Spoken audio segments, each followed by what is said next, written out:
اس چٹان کو کاٹ کر بہت سے کمرے اور ان کمروں کے نیچے بھی کمرے بنے ہوئے تھے۔ ان کے اندر وہی جا کر واپس آ سکتا تھا جو ان سے واقف تھا۔ بہت مدت سے کسی نے ان کھنڈروں کے اندر جانے کی جرات نہیں کی تھی۔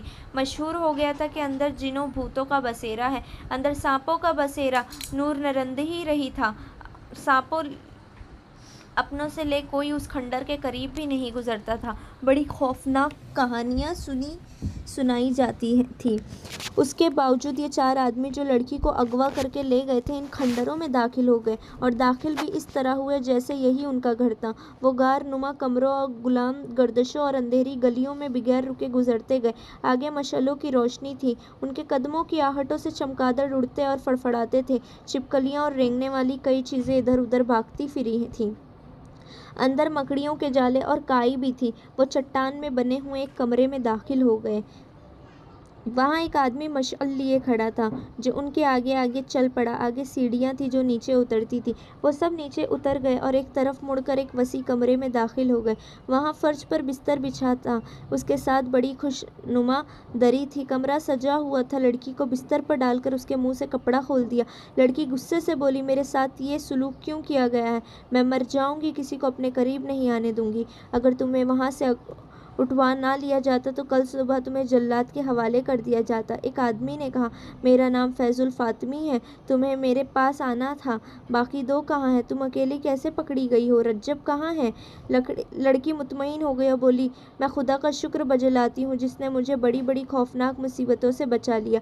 میں منزل پر پہنچ گئی ہوں۔ اس نے فیض الفاطمی کو رجب، حبشیوں، آندھی، دو لڑکیوں کی موت اور احمد کمال کے ہتھے چڑھ جانے کی ساری روایات سنا دی۔ فیض الفاطمی نے اسے تسلی دی اور ان چاروں آدمیوں کو جو لڑکی کو اٹھا لائے تھے سونے کے 6 ٹکڑے دیے اور کہا، تم اب اپنی اپنی جگہ سنبھال لو، میں تھوڑی دیر بعد چلا جاؤں گا۔ یہ لڑکی 3-4 روز یہیں رہے گی، میں رات کو آیا کروں گا باہر، جب اس کی تلاش ختم ہو جائے گی تو اسے لے جاؤں گا۔ چاروں آدمی چلے گئے اور کھنڈر کے چاروں طرف ایسی جگہوں پر بیٹھ گئے جہاں سے باہر نظر رکھی جا سکتی تھی۔ فیض الفاطمی کے ساتھ ایک ہی آدمی رہ گیا جو مصری فوج کا کمانڈر تھا۔ اندر فیض الفاطمی اپنی کامیابی پر بہت خوش تھا اور 2 لڑکیوں کی موت کا اسے غم بھی تھا۔ اسے رجب کے انجام کا ابھی علم نہیں تھا۔ اس نے کہا، رجب کو وہاں سے نکالنا ضروری ہے۔ اس نے علی بن سفیان اور صلاح الدین ایوبی کے قتل کے کچھ انتظام کیے تھے جس کا مجھے ابھی علم نہیں تھا۔ اس نے غالباً فدائیوں سے معاملہ طے کیا ہے۔ یہ دونوں قتل اب بہت ضروری ہو گئے ہیں۔ اب ہمیں کوئی نیا منصوبہ بنانا ہے۔ میں دوسرے ساتھیوں سے بات کر کے تمہیں کل بتاؤں گا۔ ابھی آرام کرو، مجھے واپس جانا ہے۔ صلاح الدین ایوبی کو آپ پر اعتماد ہے؟ لڑکی نے پوچھا۔ اتنا زیادہ کہ اپنی ذاتی باتوں میں بھی مجھ سے مشورہ لیتا ہے، فیض الفاطمی نے جواب دیا۔ مجھے پتہ چلا ہے کہ اعلیٰ حکام میں صلاح الدین ایوبی کے وفاداروں کی تعداد بہت زیادہ ہے، لڑکی نے کہا، اور فوج بھی اس کی وفادار ہے۔ یہ صحیح ہے، کمانڈر جو وہاں موجود تھا بولا۔ اس کا سرا گرسانی کا محکمہ بہت ہونہار ہے، جہاں کوئی سر اٹھاتا ہے اس کی نشاندہی ہو جاتی ہے۔ اعلیٰ حکام میں 2 اور ہیں جو صلاح الدین ایوبی کے خلاف کام کر رہے ہیں، ان کے نام آپ کو محترم فیض الفاطمی بتا سکیں گے۔ فیض الفاطمی نے دونوں نام بتا دیے اور مسکرا کر لڑکی سے کہا، تمہیں اعلیٰ سطح پر ہی کام کرنا ہے، صرف 2 حکام کے درمیان چکپلش پیدا کرنی ہے اور 2 کو زہر دینا ہے جو تم آسانی سے دے سکو گی، مگر اب مشکل یہ پیدا ہو گئی ہے کہ تمہیں کسی محفل میں نہیں لے جا سکیں گے۔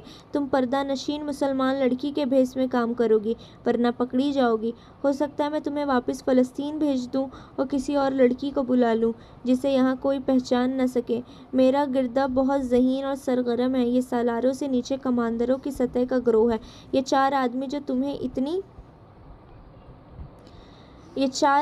جو تمہیں اتنی دلیری سے اٹھا لائے ہیں اسی گروہ کے افراد ہیں۔ ہم نے ایوبی کی فوج میں بے اطمینانی پھیلانی شروع کر دی ہے۔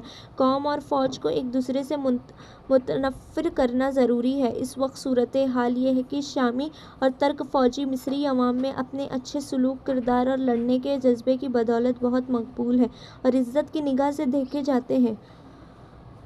سوڈانیوں کو شکست دے کر انہوں نے شہریوں کے دلوں میں عزت کا اضافہ کر لیا ہے۔ ہمیں فوج کو اس عزت کو مجروح کرنا ہے، سالاروں اور دیگر فوجی حکام کو رسوا کرنا ہے۔ اس کے بغیر ہم صلیبیوں اور سوڈانیوں کی کوئی مدد نہیں کر سکتے۔ باہر کا حملہ ناکام رہے گا، فوج اسے کامیاب نہیں ہونے دے گی۔ قوم فوج کا ساتھ دے گی۔ اگر اس وقت ایک طرف سے صلیبی اور دوسری طرف سے سوڈانی حملہ کر دیں تو قوم اور فوج مل کر قاہرہ کو ایسا قلعہ بنا دے گی جسے فتح کرنا ناممکن ہوگا۔ قاہرہ کو فتح کرنے کے لیے ہمیں زمین ہموار کرنی ہوگی، لوگوں کے ذہنوں میں وہم اور وسوسے اور نوجوانوں کے کردار میں جنس پرستی اور آوارگی پیدا کرنی ہوگی۔ مجھے بتایا گیا کہ یہ کام 2 سال سے ہو رہا ہے، لڑکی نے کہا۔ خاصی کامیابی بھی ہوئی ہے، فیض الفاطمی نے کہا۔ بدکاری میں اضافہ ہو گیا ہے، مگر صلاح الدین ایوبی نے ایک تو نئے مدرسے کھول دیے ہیں، دوسرے مسجدوں میں خطبے سے خلیفہ کے نام نکلوا کر کوئی اور ہی رنگ پیدا کر دیا ہے اور لڑکوں کو عسکری تعلیم دینی شروع کر دی ہے۔ بات یہی تک پہنچی تھی کہ ان 4 آدمیوں میں سے ایک آیا اور فیض الفاطمی سے کہا، ابھی باہر نہ جانا، کچھ گڑبڑ ہے۔ فیض الفاطمی گھبرایا، اس آدمی کے ساتھ باہر چلا گیا، ایک اونچی جگہ چھپ کر دیکھا۔